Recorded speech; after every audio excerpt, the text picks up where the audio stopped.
Let's get to the big three. Number 3. And we also spoke about the importance of understanding what it is that hurts New Yorkers in their pockets. It's their rent, it's their childcare, it's their utilities. That is Zohran Mamdani after his meeting with the President of the United States. What they had in common, they want to talk about affordability. What they don't have in common, here's their approaches to making things more affordable. But we'll see what this all means for the midterms. I sense a strategy behind Trump's niceness. Number 2. We study what's lawful and what's not lawful, and the Democrats stunt insinuating that they're illegal or unconstitutional orders. It's downright dangerous. Yes, that's Republican. That is a Republican military veteran pushing back against what the Democrats posted, and that is essentially urging our military to disobey Trump's orders. Dems' treason tape fallout continues as Dems try and make sense of the idiotic appeal to those who fight our wars to stand up against the commander-in-chief. I don't get it. Number 1. One of the things that happens when you've been involved in this now for 10 months is you get a pretty good sense of what the priorities and the red lines and the important issues are for both sides. And so that allowed us to create a foundational document. That is, of course, Secretary of State Marco Rubio moments ago, or should I say hours ago, making progress in Geneva. U.S., Europe, Ukraine gaining agreement on a peace proposal where it was very pro-Russian. Now we feel it's much less so. We got to get the details, and we have to do this thing where find out what the Russians will say, because they have showed no sign of give. Ambassador Volker, welcome back. Hey, Brian, thanks. Good to be with you. I was looking at your comments. I know you were as concerned about the 28-point program as I was, and you more so perhaps. But they're starting to push it back and starting to work with it, and to the point where both sides seem relatively optimistic something can be worked out if the Russians are going to show some give. What are the chances of that? Yeah, well, that's what's happening here, Brian. It's very much as you said. That was a hopelessly bad proposal. Frankly, an embarrassment if you're an American to see, our country that won World War II, stared down the Soviet Union, and now we talk about just handing over pieces of another country to Russia. So Marco Rubio has stepped in now. He's met with the Ukrainians and Europeans, and he is working to fix that proposal so that it is something reasonable. And he reports that he's made good progress on that, and so he's getting this back in the box. What that means is we're going to be right back where we were 2 weeks ago, before all of this, with this new U.S. proposal, where the challenge is to get Putin to want to stop his war. He started this war, he prosecutes this war, he kills civilians every night, and we got to get him to stop.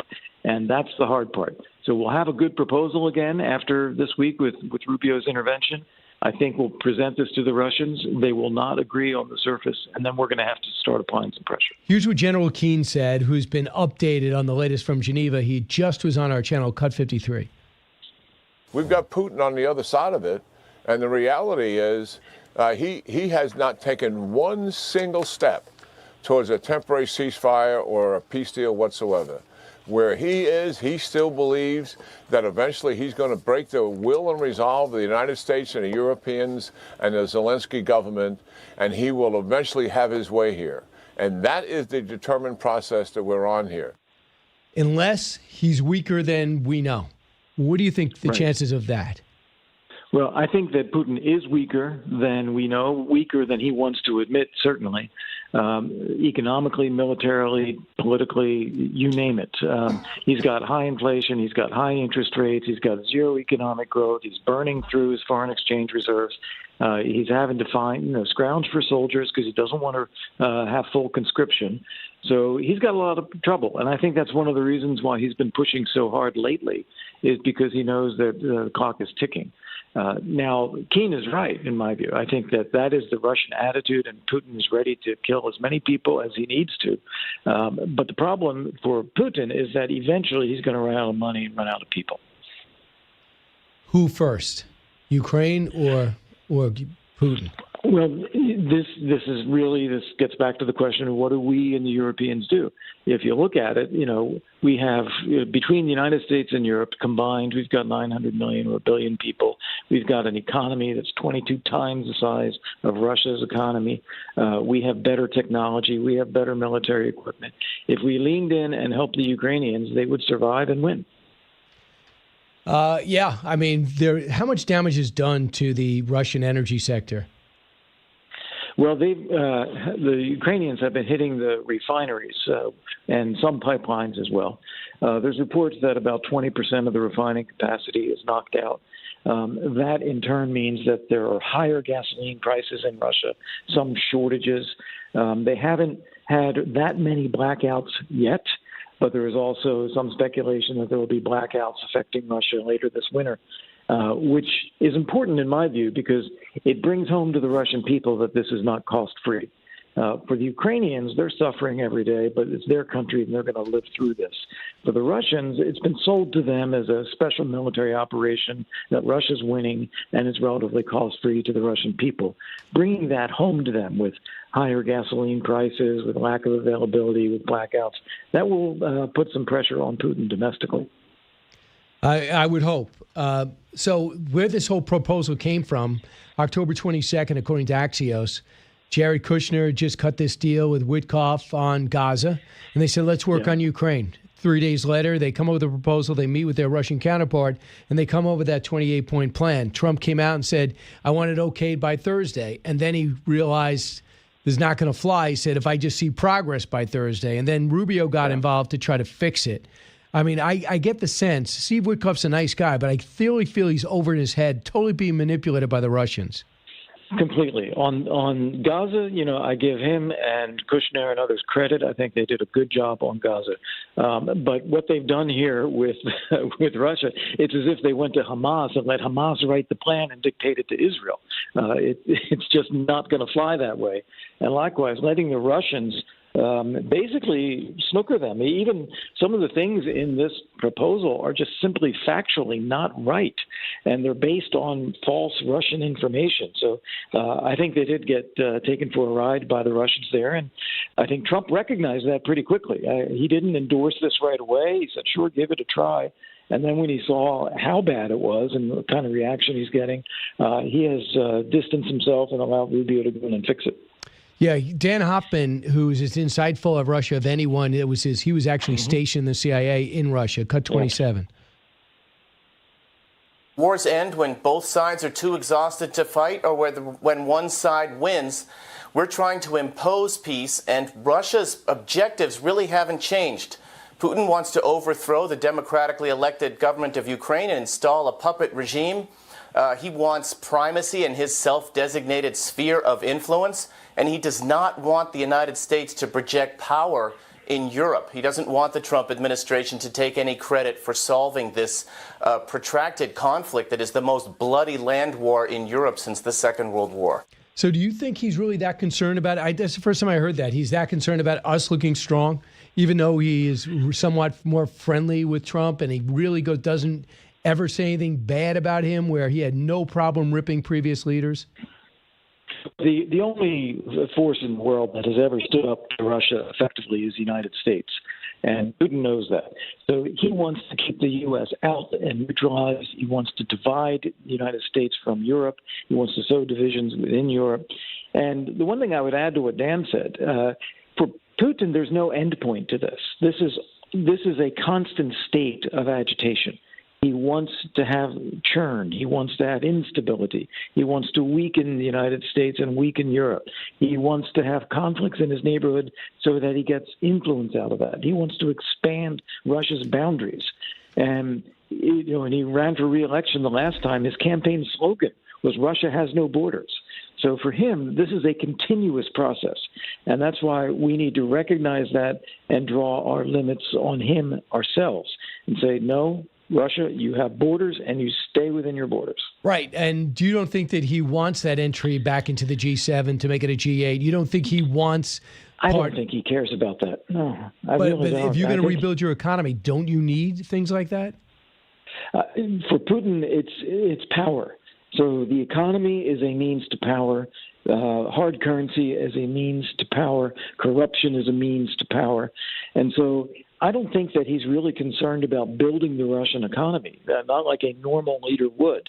He's concerned about having enough extraction resources, oil, gas, minerals, selling those, and then skimming off that for the Kremlin to wage their wars and for him to exercise power. I mean, here's the thing. How this war ends decides when the next one starts, if it starts. The one thing is pretty clear, Ambassador Volker. is that when this is done, the answer is not more American troops in the region. It's getting Europe to defend themselves, buying our material, our weapons, and for the most part, and then arming up themselves and be their own deterrent with our backing, with our coaching, with our war planning. But that's the key to this, isn't it? That's exactly right, Brian. And to give President Trump credit, he's got NATO allies committed to spend 5% of GDP on defense now. He's got them willing to put troops in Ukraine as a coalition of the willing. He's got them helping Ukraine on air defense.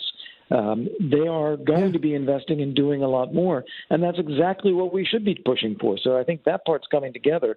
But the tough part, and where the U.S. role is essential, is getting Putin to end the war. Yeah, and I'm very curious. So they come out of Geneva, and they're gonna change these 28 points. It'll probably be 28, but different. And I'm seeing the edits coming through, and I look forward to the details. But then we're going to see if the Russians are going to dig in and say, "I'll meet you there too. I'll go into the other room and I'll start working on it." Right now, there's no indication outside the emissary, the one who set up Alaska and gave, I think, Steve Witkoff bad information to set up Alaska. There's no indication that Putin will do that. Unless, of course, for some reason he feels as though he has to. He lost 20,000 people last month, according to our reports. Yeah.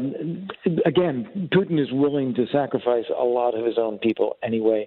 Doesn't mean much to him that he lost 20,000 people. But I think in terms of the way Russia's going to handle this, I would just have to highlight, too, Russia never even said that they would agree to the original U.S. proposal, which was drafted by the Russians. So they are holding it out there and letting us churn, having us present it to the Ukrainians. Then we negotiate with the Ukrainians, and Russia just sits back and watches.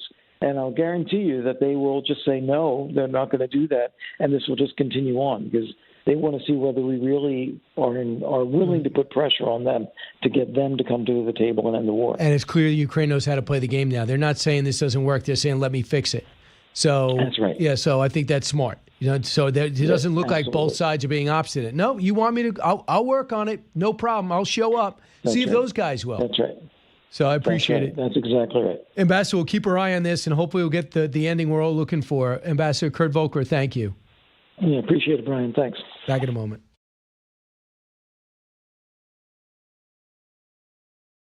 Do you believe President Trump has issued any illegal orders?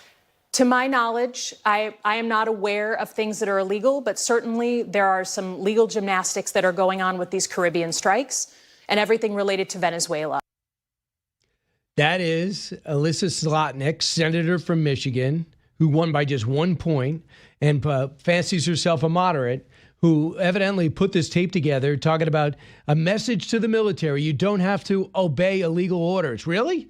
What are illegal orders? Well, I don't really want to be I don't want to be stuck in the USS Gerald Ford. I was supposed to come home. I'm going to disobey orders. I'm against this operation. Or I don't want to stay in Syria anymore. I'm against this operation. It's not my job to watch all those terrorists in those prisons. So why not just pick and choose what orders to disobey? It's just crazy. And Zlotnick come out, cut the tape, and says only thing she could cite is comments that President Trump has made in the past, not orders that he's done in the past. I don't get it. Tyler Merritt joins us now, the CEO of 9 Line Apparel. Merritt is a former Apache helicopter pilot, turned special operator, air mission commander. Tyler, welcome.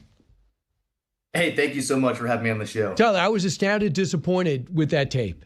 Now, whether it's treasonous or not, you know the military. Do you need to be briefed from some lawmaker about what your rights are, what you should and shouldn't do?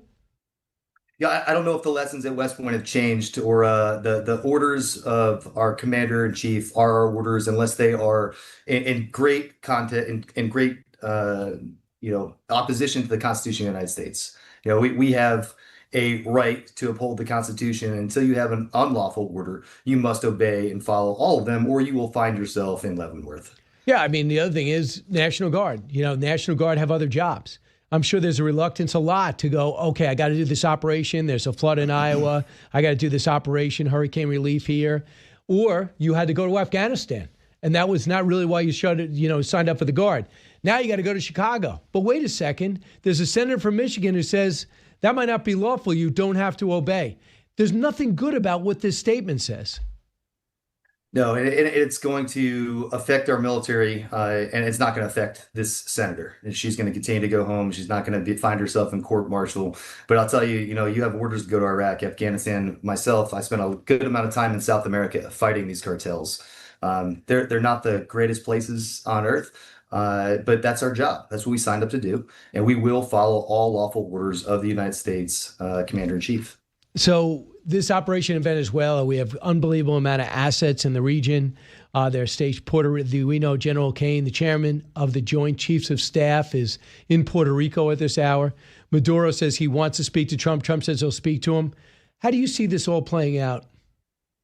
Our commander-in-chief laid it out pretty clearly. The whole F around and find out, he's finding out what that means. The cartels for so long and Venezuelan militias have operated with absolute impunity. They built entire shadow states of trafficking, corruption, and violence, and they directly endanger the U.S. By trafficking toxic materials and substances into our country. And there's no longer a commander-in-chief that's willing to allow this to continue. And we're going to act decisively and permanently. Tyler, what are some of the ways this could end? Give me some of the scenarios. So these are very complex operations, right? Because you have different groups and networking, the shadow governments, the trafficking networks, are extremely hard to track and to monitor. And then when you do actually find these individuals, a lot of times you are not giving the authorizations to act decisively. It's the whole idea between hostile intent and hostile act. In Iraq, there'd be guys digging holes in the middle of the night, on main supply roads. That's a hostile intent. I don't need to wait for them to, in place an IED, stand back and pull the trigger. And that's what we've been doing for so long. We've been allowing all of this toxic, fentanyl, cocaine, things to flood our streets and allowing this shadow government to enrich themselves, on the death and destruction that they're occurring in the United States.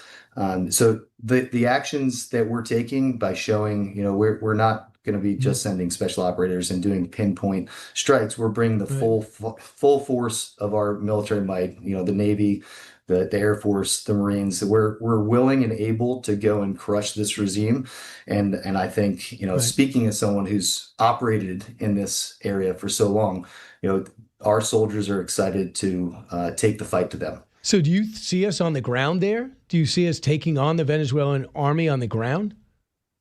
So for, again, the longest time we've had joint operations. There's things called foreign internal defense. We'll go to Peru, Colombia, other South American countries, and we'll teach their military how to take the fight to the narcos operating within their country. You can't do that in Venezuela because they are the shadow government. There is no desire to operate with their militias because they are enriching themselves, through this trade. So there is only one action. It is for our boots on the ground to go and take decisive actions. That's not what everyone wants to hear. That's something that, as a military member myself, I understand that the grave danger that individuals be putting themselves in, but that's what we signed up to do. We signed up to take the fight to the enemy so that my children don't have to worry about, their safety and having this poison flooding our streets for years and allowing these people to operate with full impunity, has to stop. So and Tyler, it's unfortunate. Yep. Drugs aside, the other thing is we're letting China, Russia, Iran get a foothold in our hemisphere. We're allowing Cuba's philosophy, that's failed philosophy of communism, to flood into different countries within our hemisphere. We haven't bothered to look at what China is extracting in terms of their natural resources, getting a foothold in Peru, building a port there. I mean, how long are we going to allow that to happen? And this is one way, take the biggest country, the biggest problem with the most natural resources, and take them down. It does. And obviously it does have one of the largest depositories of natural resources. It is not just about the things that they're exporting that are illegal. It's the things that they're exporting to our non-partner nations where, none of their citizens are seeing any of the benefits of the exports. It is going to the pure communist regime. The top 1% is consuming all of the profits and enriching themselves. And I do agree that besides stopping illegal export, we want to go and create legal exports of natural resources so that that country can rebuild itself. That they have devastated the population. Their currency has gone to absolutely zero. Their population is starving. And I know, as I have friends in that region and in that country, they're welcoming us with open arms to come and make a change. Maduro has to go. I don't think he's going to give up without a fight. But I do know that our Secretary of War will do anything and everything necessary to be decisive and to take the fight to the enemy. Preferably, we don't have boots on the ground. Preferably, we can continue these targeted strikes, but we're barely, we're scratching the surface. When are we going to find out if the generals are capable of flipping, or have we found that out at all? Because, the generals evidently are been very well paid off. They're very wealthy themselves. Do they want to give up that lifestyle, or is this their best way of preserving that lifestyle? I think it's the latter. They have seen what happens when governments in Iraq are toppled. They don't have a future of the next regime. Hopefully a legitimate representative regime that actually cares about the people. I don't think that there's a place for them, and I think they know that, and I think that they are going to continue to fight tooth and nail to hold on to that power. When the government does topple, they have no future in that country, and rightfully so. They've devastated their own country, and there's no place for them in the future. So just some of the pushback he's getting from Congress, even from his own party. I'm talking about the president. Cut 49, Senator Rand Paul. But I think once there's an invasion of Venezuela, or if they decide to re-up the subsidies and the gifts to Ukraine, I think you'll see a splintering and a fracturing of the movement that has supported the president, because I think a lot of people, including myself, were attracted to the president because of his reticence to get us involved in foreign war. You recognize that mindset, and a lot of it comes from the right now. And no one wants to be involved in a foreign war, an unjust war. Everyone can look retroactively at what Iraq, right? The things that were told to us versus the things that became true. As someone who's spent 5+ deployments in that region, I don't take this lightly by saying, no one wants to go to war. War is hell. But there's a necessary evil, and we do need to take this decisive action. And putting all cards on the table, might be enough to go and have people throw down their arms and actually allow for a new diplomatic government to take place. But I don't see that occurring without boots on the ground. I think it's a necessary evil, and it might be a unpopular opinion within our party. But I can say for military members that's what we're here to do. We're here to fight and win wars. That's why we've renamed the Department of Defense the Department of War. There are some things that are worth fighting for, and this is our region. This is our backyard. That there should be careful diplomacy, but at some point diplomacy comes to an end, and This is that point. All right, Tyler Merritt, we look forward to talking to you along the way as this whole thing unfolds. My hope is a phone call from the president says you got one option. You should leave and you go to Russia, wherever you need, but you got to go. And take your generals with you. Yep, and the CIA is they made it clear the CIA is on the ground doing their work, which is kind of interesting to expose that. Tyler, thanks so much. Thank you, sir.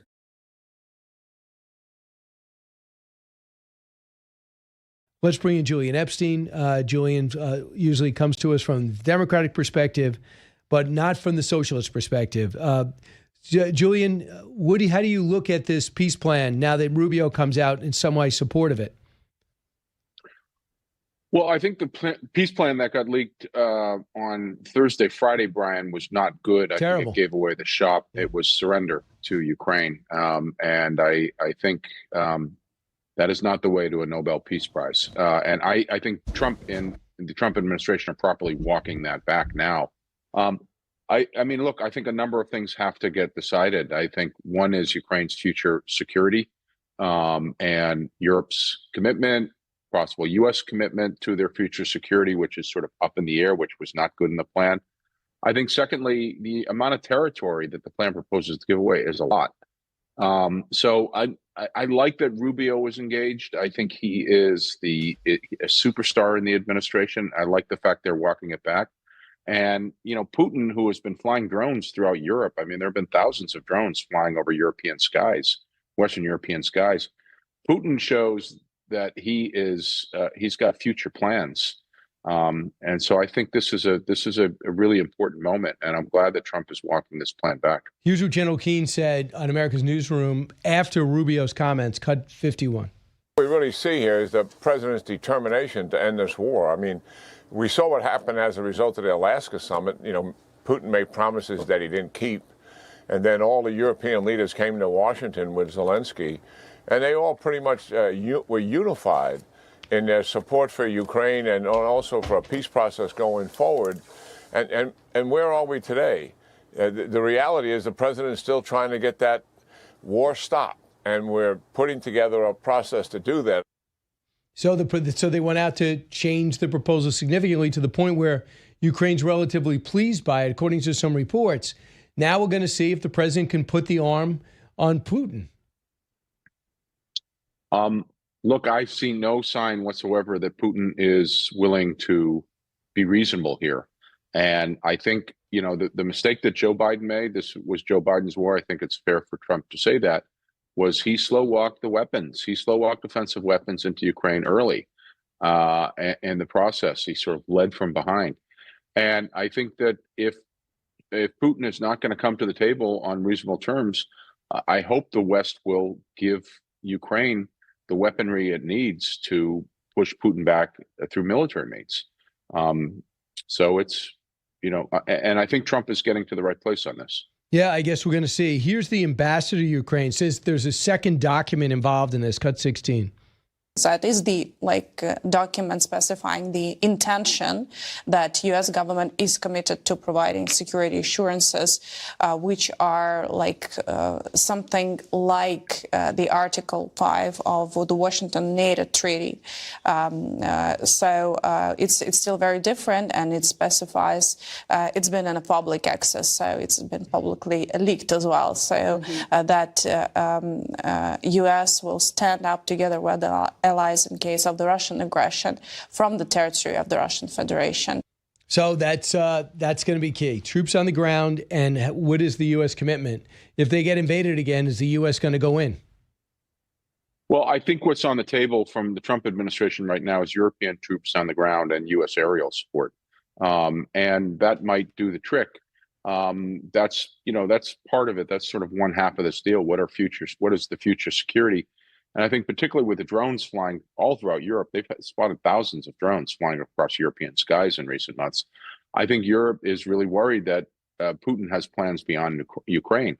So I think security is a big part of this. I also think they are asking for a lot of territory, not just Donbass, but beyond the Donbass region. And I think that is a bitter pill for Zelensky to swallow. So I am told there is some discussion on that as well. So we'll see where it ends up. But I think, no one wants a long war here. Everyone wants this thing to be done. There's all kinds of reasons people are being killed. I think Trump's concern is genuine about how much he hates war, and he hates seeing innocent people being slaughtered. It's bad for the economy. There's all kinds of reasons to want to see this war end, but you sort of don't want to give away the shot just because you're desperate for an agreement. And no agreement is better than a bad agreement. And I think that's where Trump has come around to. And that would mean more commitment of European and U.S. military support, even if we're selling it and we're getting something in exchange for it, the way I think Trump has smartly designed. But I don't see any movement coming from Putin right now. Yeah, I want to bring you to another area, and I couldn't believe that tape that was put out on Thursday talking about military veterans and Slotnick, who I think is only a CIA, was a CIA officer. They came out and put out this tape, and we know it already, that you do not have to obey illegal orders. I didn't get it. Trump said to me on Friday in our interview, he said, I thought it was a joke at first. I thought it was AI. I thought it was a spoof. To have these officers go, you don't have to obey these laws. So Alyssa Slotkin was one of the people. In fact, I think she was the one who came up with this idea, was forced to explain herself. What were you up to? What laws are you talking about? Cut 31. look, if you're going back to Nuremberg, right, that, well, they told me to do it, that's why I murdered people, is not an excuse. If you look at popular culture, there's like, you watch, A Few Good Men, like we have plenty of examples since World War II in Vietnam where people were told to follow illegal orders and they did it and they were prosecuted for it. So the best thing for people to do is go to their JAG officer, their local law enforcement or a legal officer in their unit and ask for some explanation, ask for help. And that's what we've been advising people to do. So she says that people have been coming up to her constantly. I never heard of any of this. During the Biden years, you think that people thought it was a good idea to leave Afghanistan with billions of equipment there and watch them do parades with it for the next 3 years? What if I don't want to watch the Syrian prisons over in Syria right now? What if I feel as though the Iraq war right in the middle, it's not going like I thought, I don't want to go back again? Do you see the ramifications of statements like this? Well, first of all, on the production quality of the video, I just think Democrats should stop doing videos because every time they do something, it looks like a Saturday Night Live skit. It just looked goofy and stupid and uncoordinated and poorly delivered. And I think it made the members of Congress look like a joke. Secondly, on the law, it is really, really dangerous and reckless what they were advising. A legal order from a president, a military order from a president is presumptively legal. If a serviceman wants to challenge it, they have got to demonstrate in a court of law that it is manifestly illegal and that there is no rational basis under which or there's no rational doubt about the legality. None of Trump's orders in question meet that standard. The use of the National Guard, the going after drug ships coming out of Venezuela, none of them are manifestly illegal. None of them have no rational doubt as to the illegality. What they are suggesting to servicemen is something that could get them court-martialed and is in fact punishable by death for the servicemen that defy a military order. It is incredibly irresponsible. There's nothing that's going on right now with any of Trump's orders that remotely fall into the category of something a serviceman can legally defy. And this was just another sort of really goofy attempt to get attention on something that ended up backfiring on Democrats. So I want you to hear on a different note, before I let you go, Julian, Michelle Obama was interviewed recently, and she said this about America. I'm sorry, and she said basically, America is not ready. Don't waste my time. You're not ready to elect a woman president after Hillary and Kamala Harris. Listen to what Bill Maher said. Tell me if you agree. Their statement, I was rather shocked by it. Yeah. Just because we weren't ready or didn't like the candidates, Hillary and Kamala, doesn't mean we're not ready for a woman. I think it's a bad attitude. I do. I mean, we said we weren't ready for a black president, and someone, I can't remember who, maybe she remembers, said maybe it just has to be the right one. So who's right there, Michelle Obama or Bill Maher? Well, Bill Maher clearly, and it is this really nasty tick on the left that many have, including politicians, and I guess maybe Michelle, that America's a bad place. America is an oppressive place. America is unfair to people. This is the most fair, most equal opportunity country that's ever existed on the planet Earth. And, I guess Michelle Obama forgot about what happened in 2016, where Hillary won the popular vote.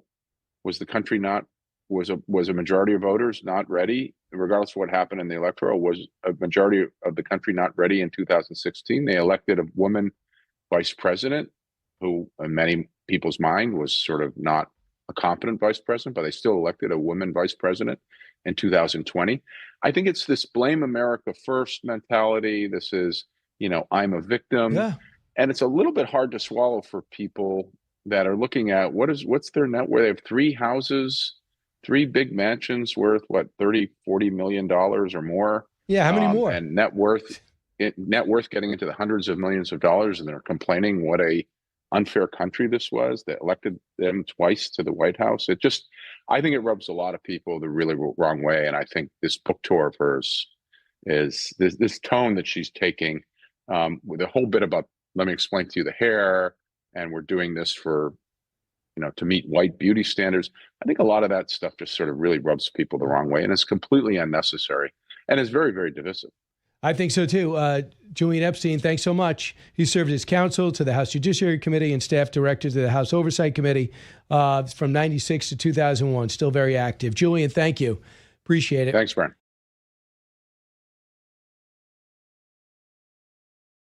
Mr. Mayor-elect, just to be very clear, do you think that President Trump is a fascist? And after President Trump said that, I said yes. And so you do. And that's something that I've said in the past. I say it today. And I think what I appreciated about the conversation that I had with the president was that we were not shy about the places of disagreement, about the politics that has brought us to this moment. So that is the mayor-elect, obviously, reflecting on his visit to the White House on Meet the Press yesterday, and he's not telling the truth. He did not say yes when asked to his fascist. Trump jumped in and said, don't worry about it. You can't win on that one, so don't worry about it. And he didn't say it. But they met and talked about affordability. That's where they hit it off. But they didn't hit it. They're not going to hit it off when it comes to how to make things more affordable. It's impossible. Jeffrey Lax joins us now, CUNY professor of law at City College right here in New York City. Jeff, welcome back. Your thoughts about that Oval Office meeting? Well, it's funny. All the media is describing it as this love fest between the two. But if you really watch it carefully, and I think you've analyzed it really well, Brian, the only person, and he's charming Trump. Trump knows how to. He's going all over the world talking to actual despots like Xi and all the people throughout the Middle East. So Trump's tone was cordial and polite and friendly.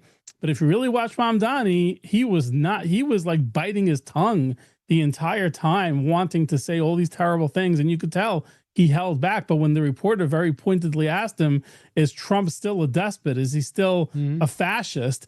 Mamdani didn't say no. He wanted, and then the next day on Sunday, or a couple of days later, he was talking about that he is still a fascist. So it's a one-way street there. So what happened on Thursday at that famous synagogue in New York City?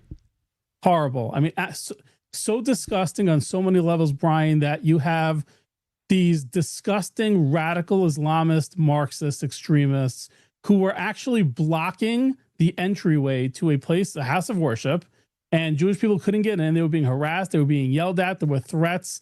Kill the IDF, globalize the Intifada, some of the stuff you've already heard many, many times over the years. But this is a very special situation and different than some of the other ones we've encountered over the past couple of years, and also more concerning to me and to many Jews, and not just Jews, to everybody in New York City for what's going to happen under Mamdani for the next 4 years. Because there is federal law that prohibits specifically blocking the entrance to a house of worship, whether it's a church, synagogue, whatever. And you can't harass people going into a house of worship. It's called the FACE Act. The FACE Act is federally enforceable, and it could lead to civil violations. It could even lead to criminal violations. And so that is I was so glad to hear Harmeet Dillon say that the DOJ is investigating this, because I think this should be pursued. And also, whatever happened to freedom of speech? The left has been yelling that all this stuff that these horrible people are doing to Jews, which is not freedom of speech, it's harassment, and sometimes it's physical violence. But whatever happened to the freedom of association to go into your place of worship and talk about whatever the hell you want? I mean, that is protected by the First Amendment. So Mamdani came out, for those who don't know, Mamdani came out and he actually called the synagogue the one that was wrong in this situation, because he said that they were supporting settlements in violation of international law. What a disgusting thing to say, which also violates several laws, but I've gone on very long here, so I'll stop here. Yeah, I mean, so you have that. And then Jessica Tisch apologized. She said the cops did not do a good job setting up and clearing out, correct? Yeah, they didn't. And I don't know exactly why. Obviously, she apologized. Why interrupt that ceremony on that day in that synagogue? Was there any special reason? Yeah, Nefesh B'Nefesh is the organization. That's a great question, by the way. Nefesh B'Nefesh is an organization that helps people make Aliyah. Aliyah is a Jewish concept. It is considered one of the most beautiful things you could do in the religion of Judaism, which is move to the land of Israel. Nothing to do with the state of Israel. I want to be very clear about that. It's moving to the land of Israel. That's all it does. It helps people who were already interested in moving to Israel to live there. It helps them do it. That's it. That's what this group does. Now, what Mamdani was saying is that this violates ICC law. I want to be very clear about this, Brian. The ICC the United States is not only not a party to the ICC, the United States has aggressively, under every president since Clinton, every single president has rejected joining the Rome Statute, which is what enacted the ICC, and has basically referred to it as an abhorrent rule. And you have countries around the world who want to take over American sovereignty. What is so concerning here, let me just really put a point on this, Brian. What is so concerning here is Mamdani clearly is showing that he does not accept and he actually rejects American sovereignty, the American Constitution, and the American law, because he is forbidden from enforcing ICC law. In fact, the United States has a treaty with over 100 countries that if anybody is ever arrested under the ICC, that they will not follow those directions. If it's a U.S., it's really made to protect. And that's what he was going to use to arrest Netanyahu should he come here. Yeah, not only to arrest Netanyahu. I really want to make this very clear because a lot of people think it's just Netanyahu. No, it applies to any service person in the U.S. military. Think about it logically for a second. There are all these wars that countries around the world have condemned, including Afghanistan. And the ICC actually has began investigations against U.S. servicemen and servicewomen because of what happened in Afghanistan, which means they could be arrested somewhere, anywhere in the world and be prosecuted, taking away U.S. sovereignty. So yes, it applies to Netanyahu. Mamdani is forbidden under federal law. In fact, there are multiple federal statutes that say that he should be arrested if he ever tries to arrest Netanyahu here. He is not allowed to do it under American law, and you're not allowed to arrest American servicemen and American servicewomen. It applies to them too. So the other thing is you chronicled another uprising. An anti-Zionist group back a walkout from an interfaith campus event to protest the Hillel leader. So tell me about this story. Yeah, another horrific incident in CUNY City College where you have an imam who is part of an interfaith, and all these interfaith events are such garbage, Brian. It's just used by these universities to cover up and to shield themselves from despicable behavior. There was an interfaith event, an imam was on the panel, and the imam said, if you are a Muslim, you must leave the room. You must leave the room. And there were about 100 people who left the room, Muslims who left the room. And this discriminated not just against Jews. Actually, there were fewer Jews there than Christians. So there are 20 Christians in the room who are looking around like, what's going on? And Jewish people. And so and that's clearly discrimination, and that's being investigated as well. And Kathy Hochul said this is unacceptable and City College has to do something about it. I don't know what the hell she is talking about. They answer to her. It is her reason. It is her fault. This is all happening. Mm-hmm. Remember, Brian, the head of discrimination at CUNY is a former CARE Minnesota director who led the BDS movement at CARE Minnesota. That is the head of discrimination at CUNY. That is why this is happening. It's going to keep happening until Hochul, or hopefully at least Stefanik in a year, stops it from happening. Unbelievable. Jeff, it's unbelievable. I don't know how much you're following things over in Gaza, but it looks like they took out a root tunnel, and they say it's a game changer in Gaza. They said they found a tunnel that's attached to 80 separate rooms that including the command of operations. So if you're going to get to ending Hamas, you got to stop them from going underground. This might be, they say this is a game changer. 7 kilometers long, 25 kilometers deep, 80 hideouts. Yeah, I hope so. I mean, I really hope so. And I hope the world comes together on this. Listen, there's going to be a lot of ups and downs here. And, I hope it lands the way Trump has planned it to land. Israel has to protect itself. They do. And that's what they're doing. They're protecting. America would act no differently if they were subjected to October 7th, which we were on September 1st. So they're doing the right thing. And I really pray that Trump's plan works out. Yeah. And let's see, they killed the Hezbollah leader yesterday in the 4th floor of an apartment building, which is pretty amazing. And that's a problem. They keep coming back, and Iran keeps supplying them. Jeff Lax, thanks so much. Thanks for having me, Brian. Good to see you.